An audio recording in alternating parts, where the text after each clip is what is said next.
Right breaking చూస్తున్నాం. Supreme court సంచలన తీర్పు ఇచ్చింది. క్రైస్తవ మతంలోకి మారితే ఎస్సీ హోదా రద్దు అని సంచలన తీర్పు ఇచ్చింది సుప్రీంకోర్టు.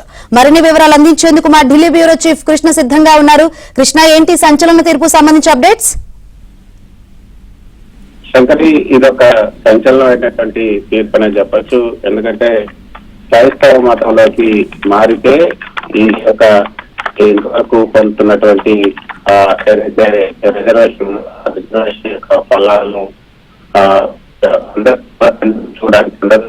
ఈరోజు ప్రధానమైన అంశం సుప్రీంకోర్టు రాజ్యాంగంలోని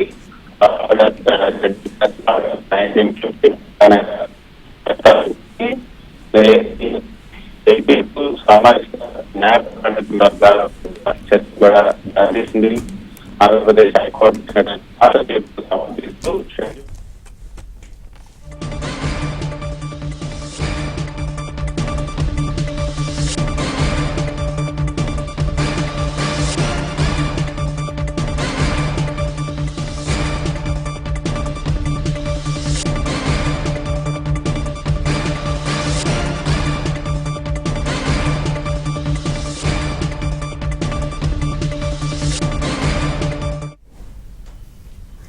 క్రైస్తవ మతంలోకి మారితే ఎస్సీ హోదా రద్దవుతుందంటూ సుప్రీంకోర్టు సంచలన తీర్పిచ్చింది. Justice Prashant Kumar Mishra, justice N V Anjaria ధర్మాసనం ఈ తీర్పు ఇచ్చింది.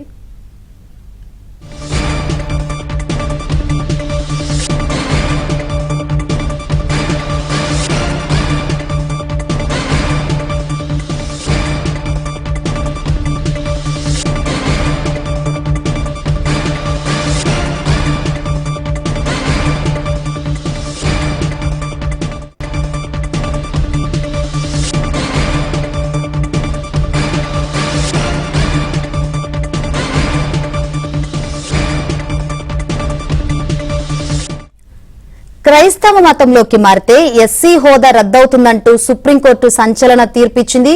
Justice Prashant Kumar Mishra, justice N V Anjaria ధర్మాసనం ఈ తీర్పిచ్చింది.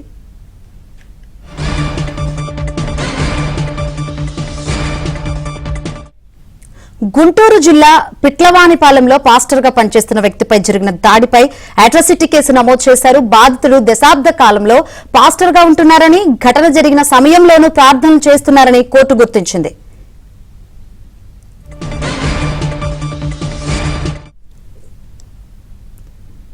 ఇదే అంశం సంబంధించి మరిన్ని వివరాలు అందించేందుకు మా ఢిల్లీ బ్యూరో చీఫ్ కృష్ణ అందుబాటులోకి వచ్చారు. కృష్ణ, ఏంటంటే ఈ తీర్పు సారాంశం ఏంటంటే క్రైస్తవ మతంలోకి మారితే ఎస్సీగా పరిగణించరా? ఖచ్చితంగా శంకరి, మీరు చెప్పినట్లుగా క్రైస్తవ మతంలోకి మారితే ఎస్సీ హోదా అనేది ఉండదు అన్నది సుప్రీంకోర్టు యొక్క సంచలనమైనటువంటి తీర్పు. అయితే గతంలోనే మన ఆంధ్రప్రదేశ్ హైకోర్టు ఈ తీర్పు ఇచ్చింది. ఆంధ్రప్రదేశ్ హైకోర్టు ఇచ్చినటువంటి తీర్పును ఈ రోజు సుప్రీంకోర్టు సమర్థించింది. గతంలో ఆంధ్రప్రదేశ్ హైకోర్టు ఏదైతే గుంటూరు జిల్లా పిట్టలవానిపాలెంలో పాస్టర్ గా పనిచేస్తున్నటువంటి వ్యక్తి పైన ఒక దాడి జరిగింది. ఆ దాడి పైన అట్రాసిటీ కేసు నమోదు చేశారు. అయితే బాధితుడు దశాబ్ద కాలంగా పాస్టర్ గా ఉన్నారు కాబట్టి ఘటన జరిగిన సమయంలోనూ ప్రార్థనలు చేస్తున్నారని కోర్టు గుర్తించింది. కాబట్టి క్రైస్తవ మతంలో కుల వ్యవస్థకు అనేది తావులేదు. కాబట్టి అట్రాసిటీ చట్టం కింద ఫిర్యాదు చేస్తే ఆ హక్కు, ఎస్సీ హోదా హక్కు లేదా ఎస్సీ అట్రాసిటీ యాక్ట్ కింద బాధితుల పైన ఏదైతే బాధితులకు సంబంధించి అది వర్తించదు. కాబట్టి ఆ హక్కు కింద చట్టం కింద కేసు పెట్టడానికి వీలుండదని కూడా గతంలో స్పష్టం చేసింది హైకోర్టు. సో తహసీల్దార్ ఇచ్చినటువంటి కుల ధృవీకరణ పత్రం ఉన్నప్పటికీ కూడా మత మార్పిడి తర్వాత ఆ రక్షణ పొందేందుకు అర్హత ఉండదని తేల్చి చెప్పింది సుప్రీంకోర్టు. ఈ రోజు ఆంధ్రప్రదేశ్ గతంలో ఇచ్చినటువంటి తీర్పుని సుప్రీంకోర్టు ఈ రోజు సమర్థించింది. హిందూ, సిక్కు, అదేవిధంగా బౌద్ధ మతాలు కాకుండా ఇతర మతాల్లోకి మారితే ఎస్సీ హోదా వర్తించదని ధర్మాసనం స్పష్టం చేసింది. క్రైస్తవ మతంలోకి మారి ఆచారాలను పాటిస్తున్నటువంటి వ్యక్తి ఇకపైన షెడ్యూల్ కుల సభ్యుడిగా కొనసాగలేరని కూడా కోర్టు చెప్పింది. రాజ్యాంగం షెడ్యూల్ కులాల ఆర్డర్ ఏదైతే 1950 ప్రకారంగా ఈ నిబంధనలు ఖచ్చితమైనవని కూడా వెల్లడిస్తూ క్రైస్తవ మతంలోకి మారిన వ్యక్తికి ఎస్సీ ఎస్టీ అట్రాసిటీ నిరోధక చట్టం కింద రక్షణ లభించదు అని కూడా చాలా స్పష్టంగా చెప్పింది. అయితే శంకరి, ఇది ఒక కీలకమైనటువంటి తీర్పు అని చెప్పొచ్చు. మరి ఇది ఓన్లీ ఎస్సీ ఎస్టీ ఏదైతే ఆ యొక్క అట్రాసిటీ యాక్ట్ కి మాత్రమే వర్తిస్తుందా, లేకపోతే రిజర్వేషన్లు కూడా ఇప్పుడు ఎస్సీ ఎస్టీలు క్రైస్తవ మతంలోకి మారిన తర్వాత కూడా ఎస్సీ ఎస్టీ రిజర్వేషన్లు కూడా తీసుకుంటున్నారు. కాబట్టి ఆ ఎస్సీ రిజర్వేషన్లకు కూడా ఇది అమలవుతుందా లేదా అన్నది ఇప్పుడు పెద్ద న్యాయ వర్గాల్లోనూ అదేవిధంగా సామాజిక వర్గాల్లో కూడా చర్చ జరుగుతున్నటువంటి విషయం. ముఖ్యంగా హిందూ, సిక్కు లేదా బౌద్ధ మతాలను కాకుండా వేరే మతాలను, ముఖ్యంగా క్రైస్తవం లేదా ఇస్లాం స్వీకరించినటువంటి వ్యక్తికి తన ఎస్సీ హోదాను కోల్పోతారు ఈ రోజు ఇచ్చినటువంటి సుప్రీంకోర్టు ఈ తీర్పు వల్ల.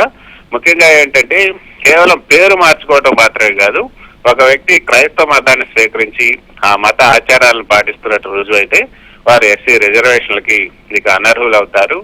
ఈ మత మార్పిడి జరిగిన వెంటనే సదరు వ్యక్తి ఎస్సీ సామాజిక వర్గానికి చెందినటువంటి వ్యక్తిగా పరిగణించబడరు అన్నది ఈ రోజు సుప్రీంకోర్టు ఇచ్చినటువంటి తీర్పులోని ప్రధానమైనటువంటి అంశాలు. మా శంకరి, భారత రాజ్యాంగంలోని ఆర్టికల్ 341 ప్రకారంగా ఏదైతే కాన్స్టిట్యూషన్ షెడ్యూల్డ్ క్యాస్ట్ ఆర్డర్ 1950 ప్రకారంగా హిందూ, సిక్కు లేదా బౌద్ధ మతం మినహా మరి ఇతర మతాన్ని విశ్వసించే వ్యక్తి షెడ్యూల్ కులానికి చెందిన వ్యక్తిగా పరిగణించబడరు అంటూ ఆ యొక్క షెడ్యూల్ క్యాస్ట్ ఆర్డర్ 1950 ప్రకారం ఉంది. కాబట్టి దాన్ని ప్రాధాన్యంగా తీసుకొని సుప్రీంకోర్టు ఈ రోజు తీర్పిచ్చింది. మొదట్లో ఇది కేవలం హిందూ మతానికే పరిమితమై ఉండేది. అయితే 1956లో సిక్కు మతానికి, 1990లో బౌద్ధ మతానికి కూడా ఈ హోదాని విస్తరించారు.